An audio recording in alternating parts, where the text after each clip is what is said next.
we say to America is be true to what you said on paper.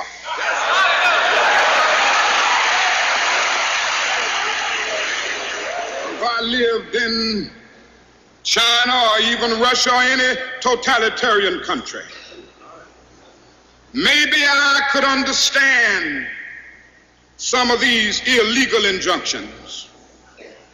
Maybe I could understand the denial of certain basic First Amendment privileges because they haven't committed themselves to that over there. But somewhere I read of the freedom of assembly. Somewhere I read of the freedom of speech. Somewhere I read of the freedom of press. Somewhere I read that the greatness of America is the right to protest far right.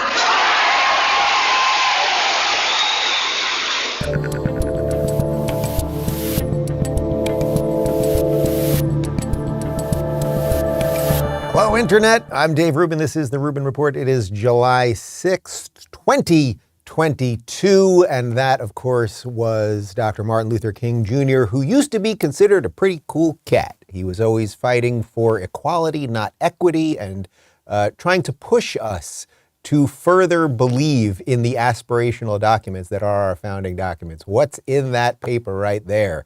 The defense of freedom of assembly and of speech, et cetera, and that those things are not guaranteed all over the world, but they are guaranteed here. And unfortunately, we seem to be giving them away, and that is going to be much of the theme of the show today. As you guys know, I am banned on the Twitter.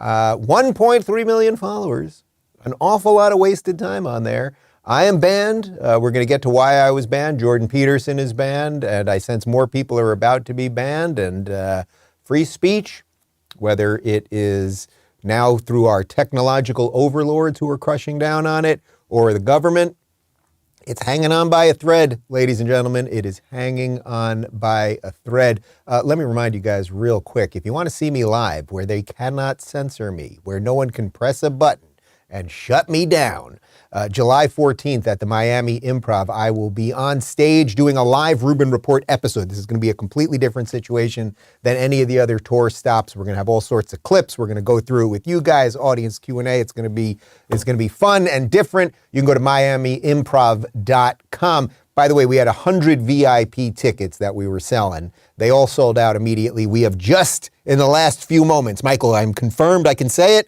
We have just in the last few moments opened up 40 more. That gets you the VIP option where if you want it, you get the 1-second hug out of me. Pretty good. Anyway, we're going to be talking about defending American values today, something that I'm into and need a little defense. Before we get to that, let me talk about SuperBeets. You know, if you've been watching the show for the past few months, I've been telling you about how SuperBeets Heart Chews give me the energy I need no matter how crazy my schedule gets. Look how energetic I am right now. Well, here's another SuperBeets customer review backing me up. Didn't wait as long as I did to try SuperBeets Heart Chews. They are delicious with no weird aftertaste, a convenient way to take a healthy supplement. I was skeptical, but am now a believer. See for yourself, try them. Introducing a new way to start your day, SuperBeets Heart Chews. They're a tasty treat that'll give you the energy you need and are good for you. No more afternoon coffees, energy drinks, and candy for a quick pick-me-up. Add 2 delicious plant-based SuperBeets Heart Chews to your morning routine and promote heart-healthy energy for your day without a caffeine crash. Because SuperBeets Heart Chews' unique clinically researched grapeseed extract promotes heart-healthy energy and normal blood pressure as part of a healthy lifestyle. I choose SuperBeets Heart Chews for heart-healthy energy, and you should too.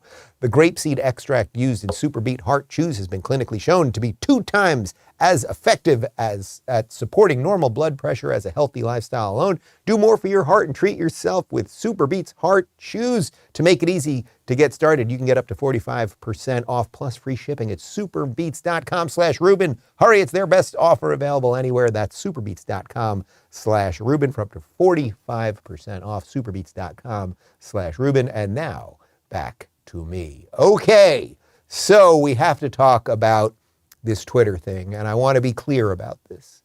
As I discussed with my guys this morning, I don't really want to make this about me. I really don't.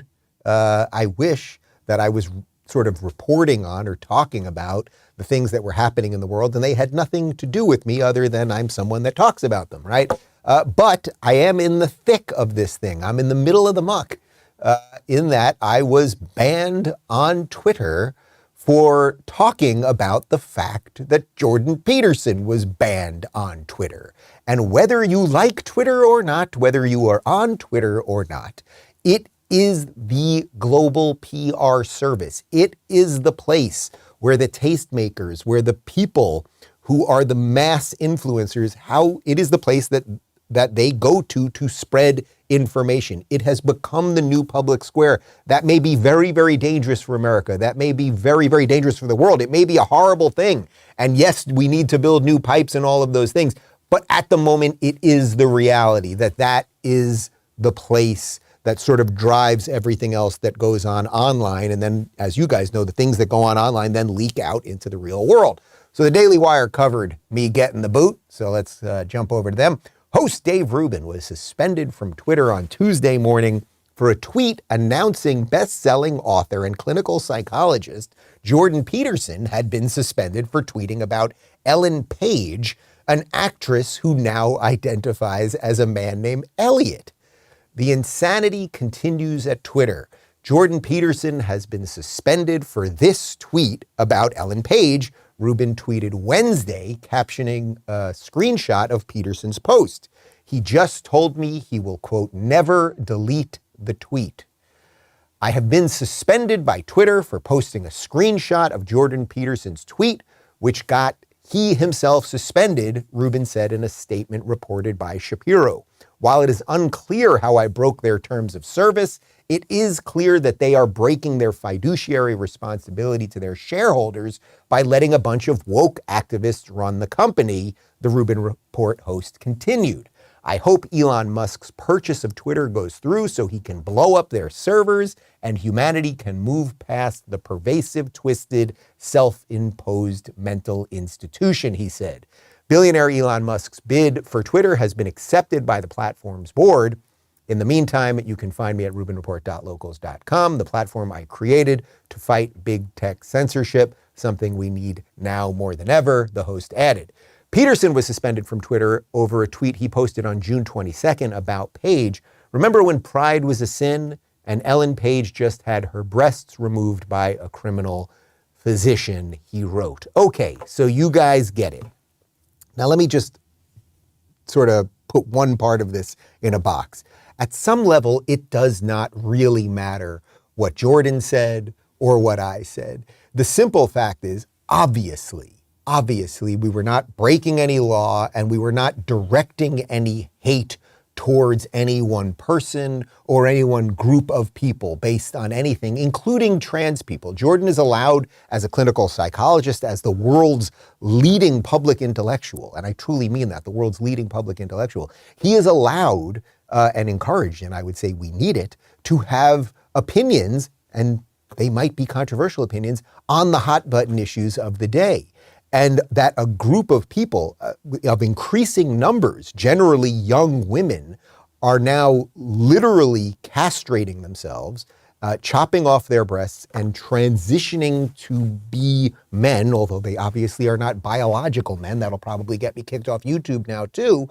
That is happening right now. And of course, people that are public people who talk about these things, who get into these fights, should be addressing these issues. Of course they should be addressing these issues. Now, I could talk about this all day long, but I don't think I can do it any better than Jordan Peterson. And he addressed his suspension in an absolutely fiery, just perfect response he posted on his YouTube channel. Here's about 35 seconds of it. I'm not taking down that tweet or acknowledging that my tweet violated the Twitter rules. Up yours, woke moralists.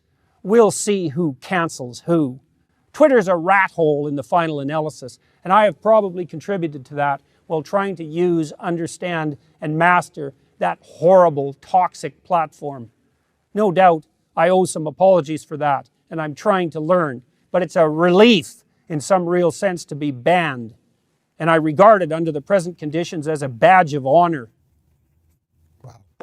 I mean, I can't beat that. I honestly can't beat that. And I would encourage you to watch the full video that Jordan posted there. It's so interesting because he acknowledges that he himself, and I would acknowledge the same for myself, are we our best selves on Twitter? Have we all contributed to whatever the hell it is that we all know is going on right now, this slow descent to hell that we're all in? Of course, we've all contributed to it, right? We've all been part of it, right? Unless you're not on Twitter, in which, God bless you, you're living your best life. But we've all been part of it. He also mentions that it's a relief in some respects to be banned on Twitter. And I do have to tell you, in the over 24 hours that I have been banned, I have to say it has been a bit of a relief. Instead of in any free moment that I have, my hand just go into my pocket and know what's going on Twitter, what's going on, what's happening. There's a relief there. But the broader point that Jordan is addressing is he is standing up for a principle. And it is, I would argue, the same principle that Dr. Martin Luther King Jr. was talking about in that cold open that we showed you. That the principle of free speech, your ability to say what you think without being pushed to the margins of society, as long as you're not breaking the laws. What did Martin Luther King say in that cold open? I want this thing to be what's on the paper. What's on the paper? If it wasn't on the paper, if the defense of free speech, if the First Amendment wasn't there and the right to assemble and share your thoughts and protest, if it all wasn't on the papers, maybe we'd be having a complete other conversation. But in this country, this 246-year-old country, it's on the paper that you can share your thoughts. So Jordan is drawing the line in the sand. Jordan reiterated to me yesterday that he is not going to delete that tweet and he will not come back on Twitter. I will, in full transparency, tell you that I did delete the tweet. Now, it was not because I was acknowledging that I did anything wrong. I deleted the tweet because Twitter said that if I delete the tweet, I would have access to my direct messages. These are the personal messages that I can send people. Now, I have no doubt that the woke whack jobs at Twitter are reading my direct messages and reading everyone else's direct messages too. I wanted access to those direct messages so I could get word out that I had been suspended, and thus that's exactly what happened yesterday. And Ellen Page was the #1 trend on Twitter most of the day with my name. Ellen, and then of course Twitter issued a statement that they shouldn't have allowed Ellen Page name to trend because that's dead naming her. I mean, the whole thing is so stupid. The whole thing is so profoundly stupid. Everything, by the way, that the woke touch becomes profoundly stupid. So I want to link this to more broadly what's happening in the country. So we will get there, I promise you. I want to point out a couple people who offered some defense and some insight into what's going on.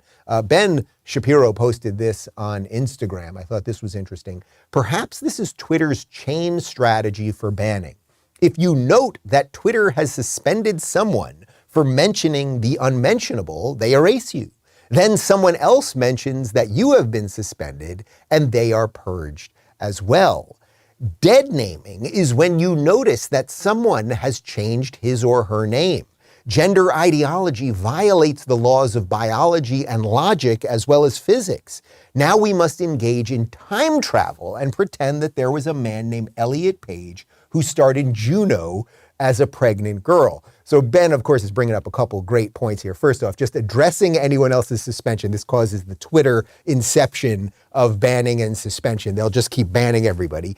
Ben did not get banned, and we were sort of wondering why didn't Ben get banned for addressing me getting banned because of Jordan getting banned. And it's like, I do think one of the things that they do there, you have to remember, these are a bunch of woke activists running this country. And where is Elon Musk in all of this? I'm not quite sure. We'll get to him in just a second. But I do think they have to, what they're doing is they're playing a little bit of whack-a-mole here, and they know they can't just blow up the game at once. So it's like you can't take Jordan out one day, me a couple days later, and Ben a couple days later. You have to spread these things out because people start forgetting about people, right? That's part of the problem here. That's why I've posed the question to my locals community this morning. Like, should I get back on Twitter and fight? Should I take the fight to them? Should I use my time on Twitter to expose the nonsense, mock them and all of those things, which is what I try to do here on a daily basis, and really call out the nonsense? Or do I just pack up and go? Do you abdicate the throne? Do you go, hey, I did what I could do here. I'm not interested in this, and I want to build new things. I mean, you know my feelings about building new things. It's why I created Locals. It's why we merged with Rumble. It's why I'm working on a couple other projects as well. And it's like, I'm very interested in that. I saw some incredible comments on local, so thank you guys who were playing along, arguing both ways. That you go into the rat's nest and you fight. That's one way of doing it. That you walk and you let them, implode, and you let them just go on that endless descent, and you go to greener pastures. I think there's great arguments on both sides. I haven't decided what I'm going to do yet. But Ted Cruz, Senator Ted Cruz, who is a good one on the short list of sane politicians, he defended me last night, which I appreciate. This is insane. Free speech terrifies leftist nitwits. Free Dave Rubin, free Jordan Peterson. Of course, Dan Bongino, who is just, Bongino is just blowing up. I mean, he really is just blowing up. The Twitter communists have come for another guilty of wrongthink. And then I've got a couple things from Douglas Murray here because he addresses this in just such a brilliant way. So one of these I think I showed you yesterday. So Rubin Report has been suspended from Twitter for commenting on Jordan Peterson being suspended from Twitter. Does Twitter intend to have a future? Also, could it explain whether Elliot was ever Ellen or Caitlyn was ever Bruce? So now, Douglas, because you just do it so freaking well. Here's another thing that Douglas posted, and then there's a video clip we're going to show you. Douglas wrote yesterday, can Twitter confirm what the name of this so insightful interviewee is/was? Did this interview happen? If so, what was the name of the interviewee? Now, what I am about to show you, what Douglas Murray linked to right there, I'm going to try to tell you facts. At the time, and this is only about a year and a half ago or so, this was during the Jussie Smollett thing, a woman by the name of Ellen Page went on a late night talk show to talk about Jussie Smollett, the horrible racist incident, how evil America is, how bad the rest of us are. That's what happened, but don't take my word for it. Here it is. A media that's saying it's a debate whether or not what just happened to Jussie Smollett is a hate crime. It's absurd. The isn't a debate. I agree. Sorry, Not at all. I'm really fired up tonight. This is how you have to be fired up. It feels impossible to not feel this way right now with the president and the vice president, Mike Pence, who wishes I couldn't be married. Let's just be clear. The vice president of America wishes I didn't have the love with my wife. He wanted to ban that in Indiana. Okay, so everything that was Ellen Page at the time. Don't come get me, evil tech overlords. At the time, that was Ellen Page. Stephen Colbert there, who is a total tool, and of course agreeing with her as she lies. The Jussie Smollett thing was a total hoax. There was no racist incident. He concocted it himself. He was convicted of that, remember? So she goes on a late night talk show. Ellen Page, she was a woman. She goes on this late night talk show. She completely lies about what had happened. A whole bunch of us knew it was a lie from beat one. Beat one. By the way, AOC put out tweets saying it wasn't a hoax and that it was real and it proved systemic racism. Hillary Clinton did, all the usual suspects. Kamala Harris, blah, blah, blah. All of these people do those things, Nancy Pelosi, et cetera. Okay, you get all that. Well, there she is spreading misinformation. Now that clip is allowed to be online. A woman spreading misinformation, Ellen Page spreading misinformation. She's allowed to do that, so that gets out there. Then this clip. We found this clip yesterday. Jack Posobiec found this one. This is an interesting clip. Somehow, Brazilian President Bolsonaro sat down with Ellen Page not too long ago. Ellen Page, not too long ago. Ellen Page, not too long ago. I'm gay, so do you think that I should have been beaten as a child to not be gay now? I'm not going to look at you and say, I think you're gay. That doesn't matter to me. You're very nice. If I were a cadet in the military academy and saw you on the street, I would whistle at you. All right? You're very pretty. First off, she doesn't seem very nice. I don't know what Bolsonaro? I don't know what he's saying there, that she seems very nice. But you see what he says? He says, you're very pretty, right? And obviously he wasn't going to beat her. He doesn't care. But these woke people, Ellen Page from that video, what they want is endless victimhood. What Ellen Page, who was on the Stephen Colbert bullshit comedy hour, wants is to be viewed as a victim, and she wants to point to events that are completely fabricated to show you how evil America is and all of those things. And I don't even mean to make this about Ellen Page. I literally do not care about Ellen Page. As I said yesterday, I kind of like those X-Men movies. X-Men, it's kind of funny. X-Men, Ellen Page, the whole thing there. But I don't mean to make this about Ellen Page. This is more broadly what is happening as these people who lie about everything, who spread misinformation, they somehow have the levers of power when it comes to tech companies to say you cannot call like, what are you supposed to say? Are you supposed to say, I think you're supposed to say, the artist formerly known as Ellen Page, now known as Elliot Page, played a certain character in X-Men. We should not do this.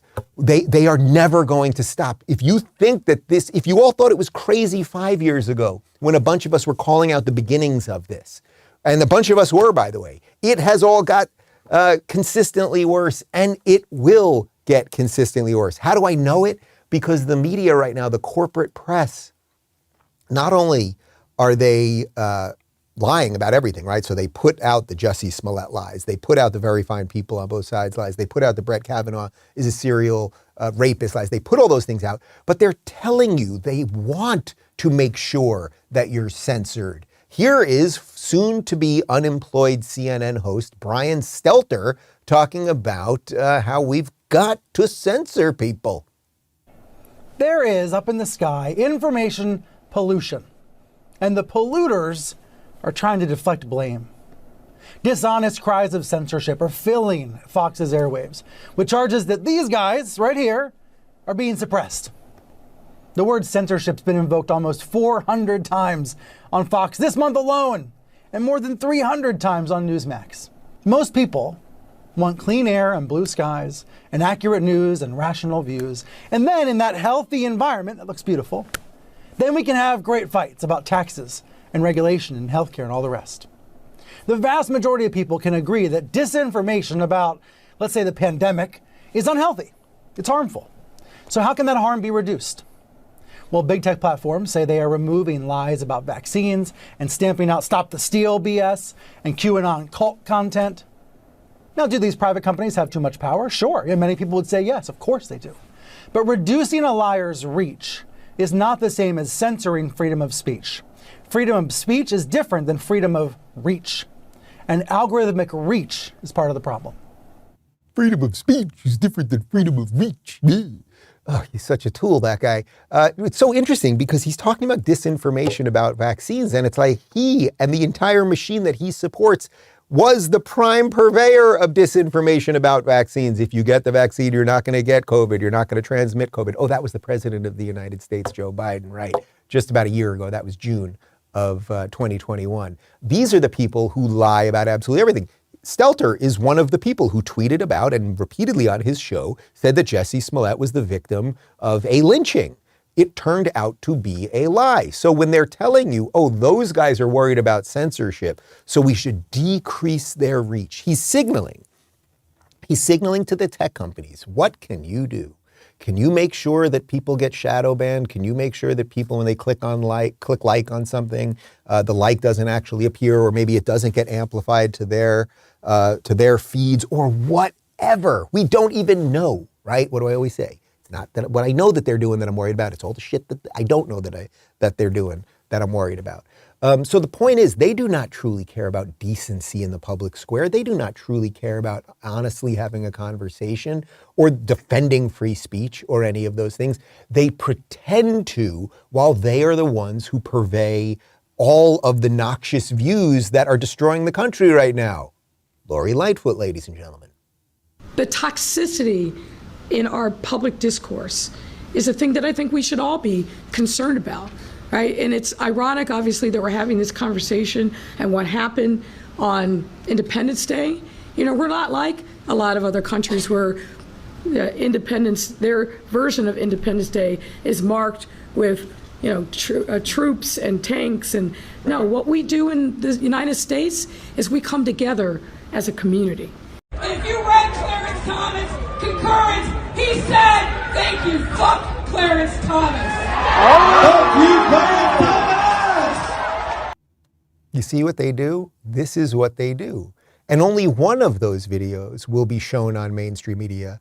The NPCs, the non-playable characters, the blue anon people, the people who believe in CNN and MSNBC and who believe the mainstream narrative, they'll only see one of those. Oh, there's Lori Lightfoot, and she's talking about how we're such a decent, good country. And my God, Lori Lightfoot must be pretty darn good. They're not going to show, oh, the fuck Clarence Thomas part of Lori Lightfoot. They're also not going to show this. Remember this one a couple weeks ago from Lori Lightfoot? To my friends in the LGBTQ plus community, the Supreme Court is coming for us next. This moment has to be a call to arms. Yeah, that seems like a call to violence. A call to arms, technically, that's a call to violence. But when you're a Democrat, you're allowed to do it because there is something called Democrat privilege. That is the only real privilege in the United States. When you're a Democrat, you're allowed to get away with everything. She happens to be a black lesbian Democrat, which puts you at the deep top of the freaking thing. By the way, how's Lori Lightfoot doing over in Chicago? Well, 54 people were shot on July 4th weekend in her city. So she talks a good game. You know, she really cares about America. She really cares about her city. People are being shot, obviously, left and right. There was the Highland Park shooting over the weekend, obviously, as well. I'm not going to get into the specifics about the shooter or any of that stuff, but I want to show you. I'm going to draw a straight line here, and you'll see why I just said that phrase in a moment. I want to draw a straight line from the way these people talk to what actually happens. So Eric Swalwell, you guys know Eric Swalwell. He's a congressman in California. He is a complete fraud. He's a vapid nothing. He 100% for sure was sleeping with a Chinese spy. This is known by everybody in the intelligence community. It is absolutely known. I am not making it up. Google it for yourself if you don't believe me. Eric Swalwell tweeted this yesterday, and I thought this was interesting. Now, this is in reference to the shooting that happened in Highland Park. He takes a picture of Lauren Boebert, who I've had on the show, who I think is a good, decent woman and certainly a patriot. I have some political disagreements with her. That's fine, but she is a legal, law-abiding citizen who owns a gun, and he takes a picture of her, and then he takes a picture of the guy who did the shooting in Highland Park. Let's start drawing straight lines. Now, Lauren Boebert has nothing to do with that shooting. That shooting probably has far more to do with Lori Lightfoot, if we're being honest. I mean, she's the mayor of Chicago, right? This happened in Illinois, where we know people are being killed left and right all the time. But this is what they do. They take it. So right now, if we were to play by their rules, if some crazy leftist, and there are an awful lot of crazy leftists out there, if some crazy leftist was to shoot Lauren Boebert right now, would that be the fault of Eric Swalwell? Right? I mean, he just linked Lauren Boebert to a murderer. So if someone wanted to do a little vigilante justice, would we be able to blame Eric Swalwell for that? Do you see what this game is like, what they're actually doing here? And the more that we play the game with them, and I think this is the part that I'm going to have to try to figure out as I continue to do this show. The problem is if we just keep responding to them, if we just keep, oh, this person got banned, that person got banned, oh, they said this, then we'll just constantly be following them, right? We're going to constantly be following the white rabbit. But when you follow the white rabbit, the hope is you're going to find something true at the end. This is a white rabbit where you're going to find nothing true because there is nothing true in what they are doing. And the simple fact is that everything that Jordan Peterson said in that tweet was true. Everything that I said, I mean, all I did was basically say he shouldn't have been banned for this, was true. And it's not just about what happens on Twitter. It is the simple fact that they are censoring massive stories that could change elections. Do you remember when Hunter Biden's laptop story was leaking? And what did Twitter do? Twitter actually banned people not only from sharing the story, but you couldn't even privately share the links to the New York Post, and they locked the New York Post out of their account. Do you think that maybe that if more people had known about Hunter Biden's laptop and Hunter Biden's business dealings that clearly were connected to Joe Biden. Hunter Biden was a crack addict who had no expertise in energy, who was getting all this money per month from a Ukrainian energy company. Do you think that is sort of relevant to what's going on in Ukraine now? Do you think that's sort of relevant to Joe Biden becoming president? But we couldn't talk about it then. And then, of course, my favorite slow motion conservative, Bill Maher, even he gets these things right, usually 2 years late. The argument to me is like, has Twitter failed in setting themselves up in the past as the judge of what can go out there? And I would say, yes, you have. You failed when you threw the New York Post off of Twitter for talking about Hunter Biden's emails, and it turned out that was a real story. Right. You failed when you said we couldn't read about whether COVID had come from a lab. You failed. Did you read about this Babylon Bee? Do you know what the Babylon Bee is? I didn't know this. No. It's like the Christian version of The Onion. They got flagged they posted a funny video. This is funny to them. Okay. Sensitive content, Twitter said. In the video, they were making fun of Twitter for being too sensitive. This is so through the looking glass.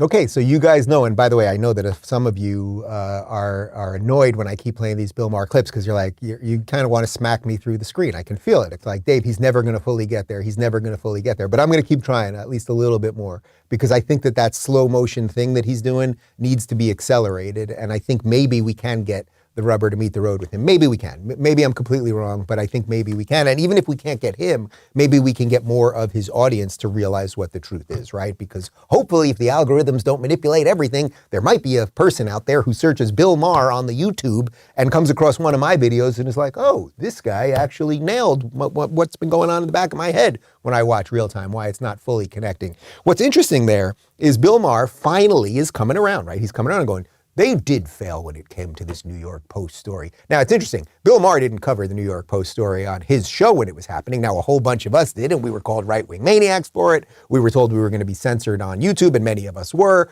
But he didn't do it when it mattered. That's what I mean about slow-motion conservative. Then when it gets easy to do something, when the New York Times is like, oh, you're not going to believe this, guys, but it's a year and a half later and Biden already president. So, yeah, you could talk about the laptop. Then Bill Maher is like, yeah, why didn't we talk about the laptop?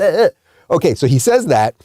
He also, to the idea that you're going to say, okay, well, Twitter should have done something and not, basically should have not done anything. I should say they should have not banned the New York Post and everything else. It's like, well, they probably shouldn't have banned the president of the United States. Where were you on that, Bill?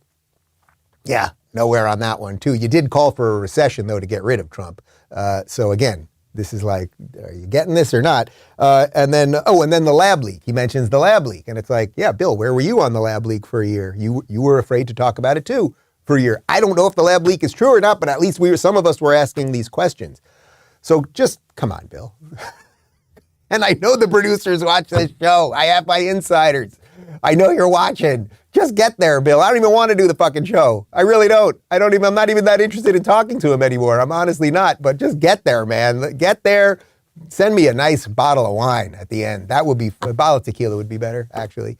But the point of all of this is that the election was manipulated by big tech. So it is not disconnected when you see public people having their accounts blown up, Jordan Peterson or me being suspended. When you just follow those dots backwards and you go, boy, they were censoring other things back then. And gosh darn it, did those things have an effect on the election? And it's yes that they did. So you guys know I like to go back to some things that happened in the past so we don't forget, right? Because we just forget things that happened literally 2 weeks ago. But how about New York Post? This is October 2020. Twitter backed down on its battle with the Post and unlocked its main account after a 2-week stalemate over the Hunter Biden expose. The move came after the Post refused Twitter's demand that it delete 6 tweets that linked to stories that the company claimed, without any evidence, were based on hacked information. The Post never budged and kept the tweets on the account during the standoff, even as Twitter obscured them from view. In a series of tweets, the social media giant said it was revising its hacked materials policy and updating our practice of not retroactively overturning prior enforcement. Our policies are living documents, said one of the tweets from Twitter Safety. We're willing to update and adjust them when we encounter new scenarios or receive important feedback from the public. The company claimed the Post violated a policy on sharing hacked materials by tweeting links to bombshell exclusives on Hunter's emails without ever saying how it came to that conclusion, and despite the fact that neither Hunter Biden nor anyone else had claimed that the emails were hacked. The move sparked widespread outrage that led Twitter to revise its policy so other users could tweet the stories. but it continued to hold the Post's account hostage, demanding the 6 tweets about its own reporting be deleted. They never were. While we've updated the policy, we don't change enforcement retroactively. You will still need to delete the tweets to regain access to your account, a Twitter representative told the Post on October 16th. Twitter also made the 6 tweets at issue invisible to users by replacing them with messages saying the tweet is no longer available. Okay, so look, I know you guys know all this, and I know that this is 2 years ago, but I think you see what I'm doing, right? I'm prosecuting a case here, and they can take out a whole bunch of people now, and what is it that we won't be able to say in 2 years? And the simple fact is, the Twitter never censors anyone on the left for any of their lies, right? Do they ever put any warnings on Joe Biden's tweets when Joe Biden lies about literally everything? Putin's price hike, inflation is transitory, any of the stuff, the vaccines work? I mean, do they ever censor any of that? No, they only censor people on the right. By the way, they never censored the New York Times when the New York Times showed Donald Trump's tax returns illegally. It is illegal to do that. It was a hacked document. They had no problem showing that. And I'm fairly certain, guys, what do you think about this one? If Donald Trump Jr. had a laptop and he was smoking crack with prostitutes and like snorting blow off their asses and a whole bunch of other stuff, do you think that that would have been allowed on Twitter? Do you think? Am I nuts? Yeah. I'm pretty sure that would have been allowed on Twitter. So it is all bullshit, people. It is a fake game. And this gets me back to where I started about, I'm trying to figure out how I can play in this game. Do you continue to play in a game based in lies? Do you continue to play in a game where you know the rules are fixed and you don't even know exactly what the rules are in the first place? Or do you just walk away?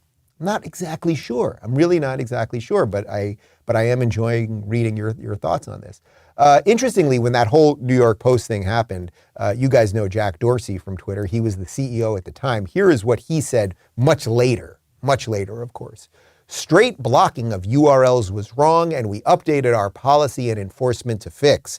Our goal is to attempt to add context, and now we have capabilities to do that. Okay, whatever. Yeah, again, it's like slow motion, man. When you had the ability to do something, you didn't do jack shit. Jack, you didn't do jack shit, and now you don't even run the place anymore. By the way, he probably doesn't want me to say this, but here we go.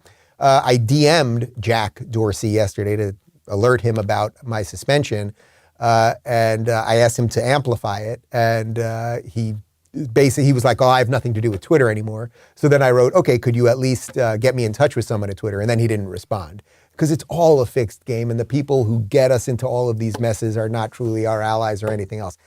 Anyway, you may remember Elon Musk during all of this. Subsequently, he said this on Twitter, which was pretty good. Suspending the Twitter account of a major news organization for publishing a truthful story was obviously incredibly inappropriate. Okay, so that's pretty good, right? So that's what he said a while back. And as you know, he is in the process, we believe, of buying Twitter. It's a little unknown what's going on because he had these 10 days where he went silent on Twitter. Then he came back suddenly 2 days ago, and guess what he said? This is literally look at this, 5:17 a.m. on July 5th. Now, I got banned about an hour and a half before this.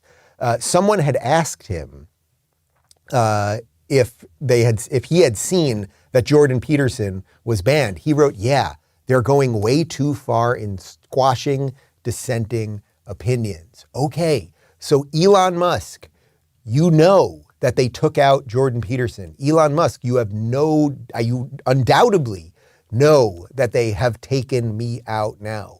Are you buying this thing? Are you going to fix this thing? Are the hopes that we've pinned on you, either justly or unjustly, are they worthy? Are you going to do the right thing? I hope that you will.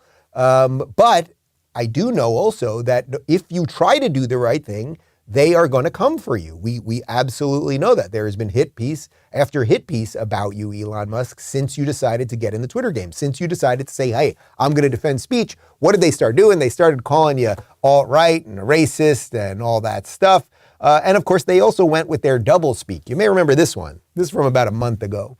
This is just this is one of the most incredible videos I've ever seen. This is from the televised mental institution of MSNBC. They've got a host that nobody watches this show. His name is Ari Melber, but the machine loves these people who just say nothing, lie about everything, confuse everything, accuse you of doing what they're doing, et cetera, et cetera. Listen to what he said, in case you missed it, when the whole Elon getting Twitter thing was breaking.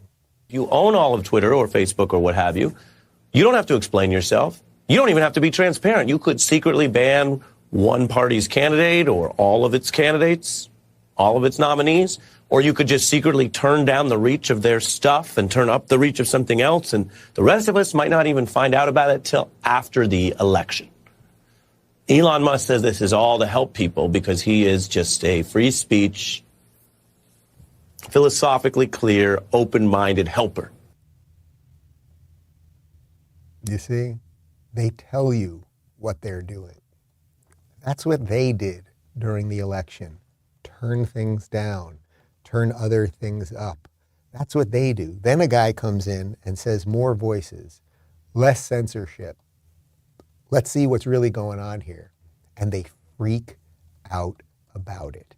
So once again, I want to reiterate what Jordan Peterson said about Ellen Page, who was a woman her entire life, who is still biologically a woman, and I don't care about her. I don't care to make this about her. But what Jordan Peterson said about Ellen Page was 100% true. And I cannot call Ellen Page, who was the actress in X-Men, Elliot Page, because that was a woman named Ellen Page.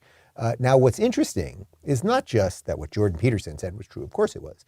What the New York Post said was also 100% true, and they paid the price for it too. And now there's more leaking out. To connect this to what's happening actually right now in the world, there is far more leaking out about Hunter Biden and the fact that Joe Biden absolutely did know that Hunter Biden was having business dealings in China. Here is a voicemail. This is just breaking in the last 24, 48 hours. A voicemail of Joe Biden calling Hunter to talk about his business dealings with China. Hey, pal, it's Dad. It's 8:15 on Wednesday night. If you get a chance, give me a call. Nothing urgent. Just want to talk to you. I thought the article, at least the thing online, it's going to be printed tomorrow in the Times, was good. I think it's clear. And anyway, if you get a chance, give me a call. I love you. Okay, so the article that he's referring to is about Hunter Biden's dealings with China. Okay, that's been verified already. We'll get to that in just a sec, because even the press secretary is acknowledging that that is true. Now, this entire time, and you remember, for dealings, also if he did have business dealings, it had nothing to do with Joe, blah, blah, blah, blah, blah. Here's a whole bunch of times that Joe Biden lied about Hunter Biden's dealings. Period. I'm not gonna respond to that. Let's focus on the problem. Focus on this man. Your son did make a lot of money. Some reports $50,000 to $80,000 a month in a Ukrainian company while you were vice president. I'm not. Look, here's what I'm not going to do. I'm not going to, and I know you're not intending to do this, play the game to take the eye off the culprit. There's nothing on his face that was wrong. So look, if you want to talk about problems, let's talk about Trump's family. I mean, come on. Here's what I know. I know Trump deserves to be investigated. And what I wanted to make a point about, and my son's statement speaks for itself. He spoke about it today. My son's statement speaks for itself. What I think is important is we focus on why it's so important to remove this man from office. Okay, so he, of course, always was throwing it back on Trump, and we should investigate Trump's kids for what? For what? They're good parents and actual functioning adults with jobs and families and things of that nature. And of course, he consistently is lying. There's nothing here. This never happened, blah, blah, blah, blah, blah. Well, now even our black lesbian press secretary is admitting that, yeah, something kind of did happen. Why is there a voicemail of the president talking to his son about his overseas business dealings if the president has said he's never spoken to his son about his overseas business dealings?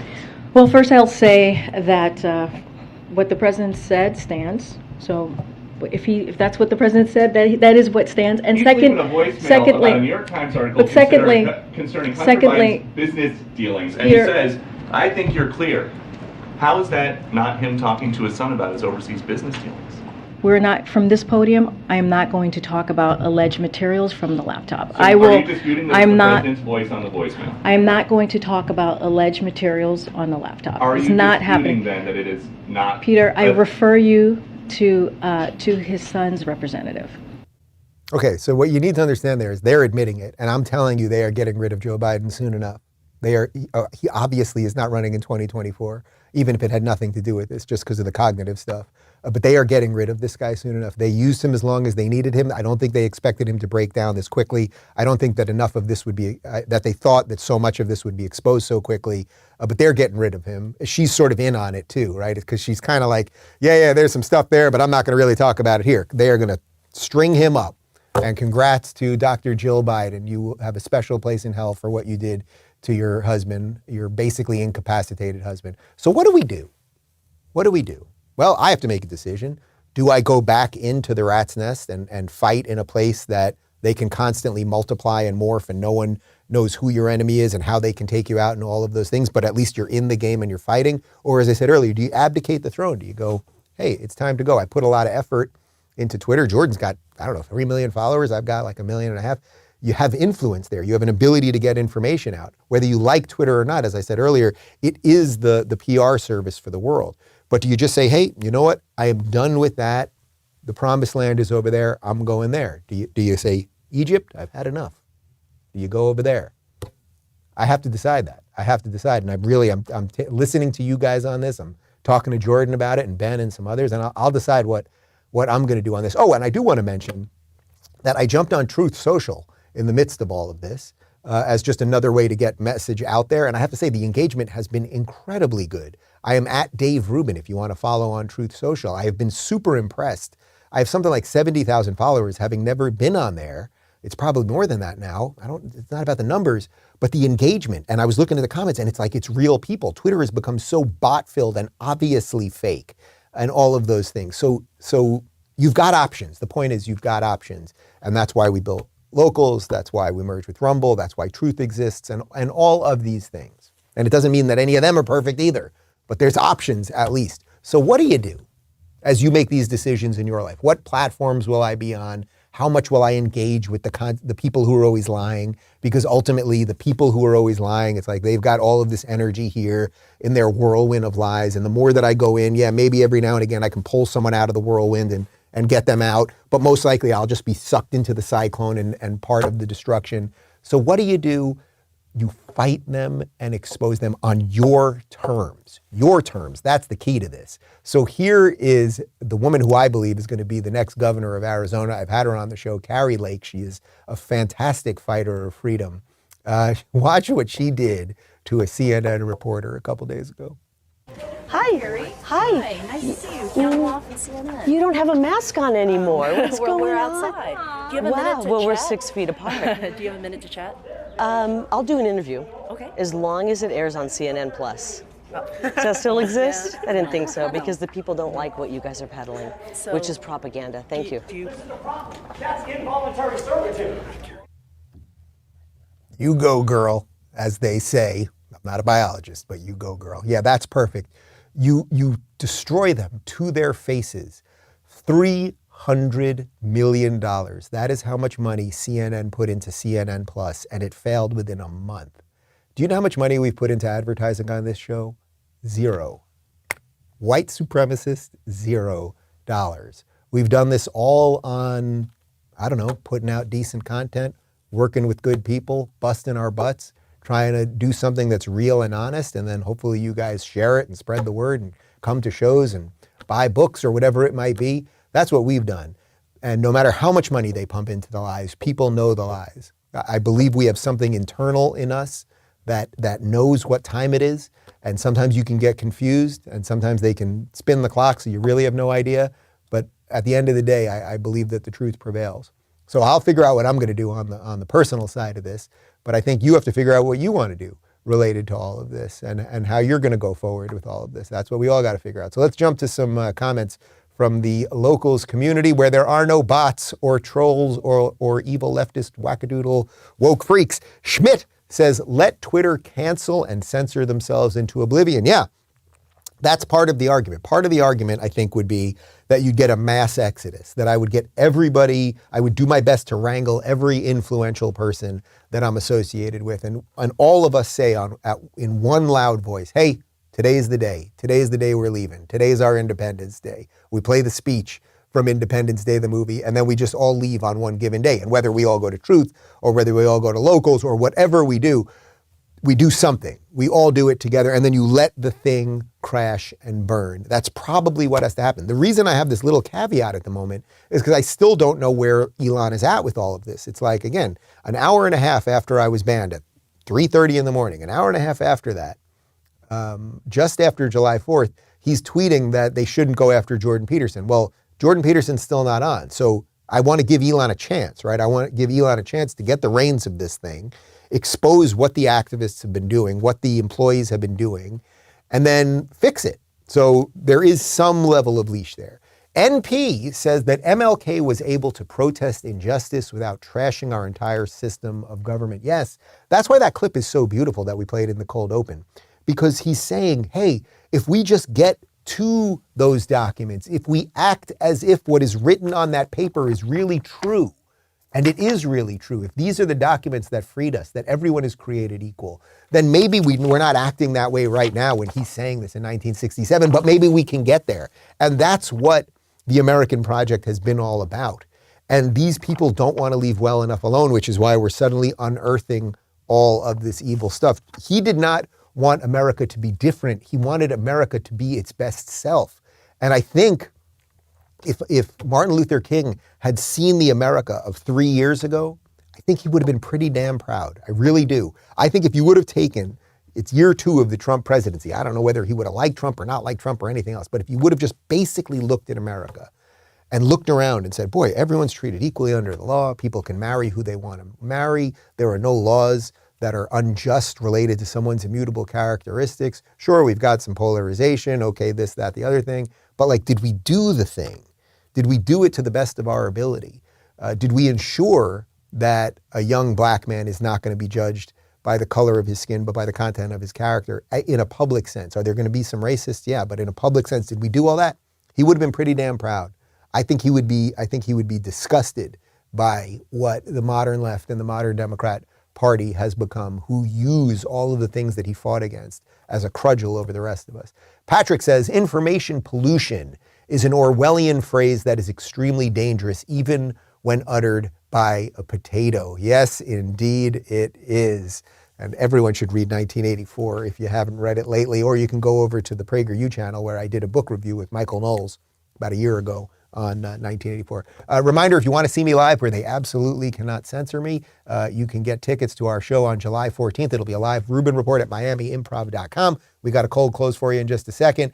And as I said, more than ever, if you just take a moment to just subscribe to our Rumble channel, it's rumble.com/Rubin Report, because who knows how much longer I'll be on YouTube. Like, I'm in the thick of it. It's just the reality, right? I'm in Sarlacc's pit right now. But Boba Fett came out, turned out. We found out 40 years later. 2 days of Star Wars references from me back to back. It's been a while. And of course, you can join us at rubinreport.locals.com. We got a ton of new members yesterday, and I look forward to talking to you guys and hearing your thoughts on these things, right? Like, I have this incredible community of people who can share their thoughts, and not everyone, I posted this thing this morning about should I get back on Twitter or not. There were dozens and dozens of comments all over the map, but thoughtful and interesting. Get on, fight, stay off, walk, stay, like all of it. It's all there. And that's what maybe we can get back to. But I don't think we can get back to it if we're just playing these games where we're being manipulated and censored and the rest of it. Part 2 of my interview with Bill O'Reilly is up right now, and we do get into his little blowout at the airport when he was going to Turks and Caicos and ended up calling the flight attendant a scumbag. Hey, nobody's perfect. That is up right now. The full thing's already up at Locals. And finally, we close, in case you're worried about everything, guys, don't worry. Here's a little inspiration from Kamala Harris. Despite the odds and the obstacles, we push to move forward, that we are guided by what we see that can be, unburdened by what has been.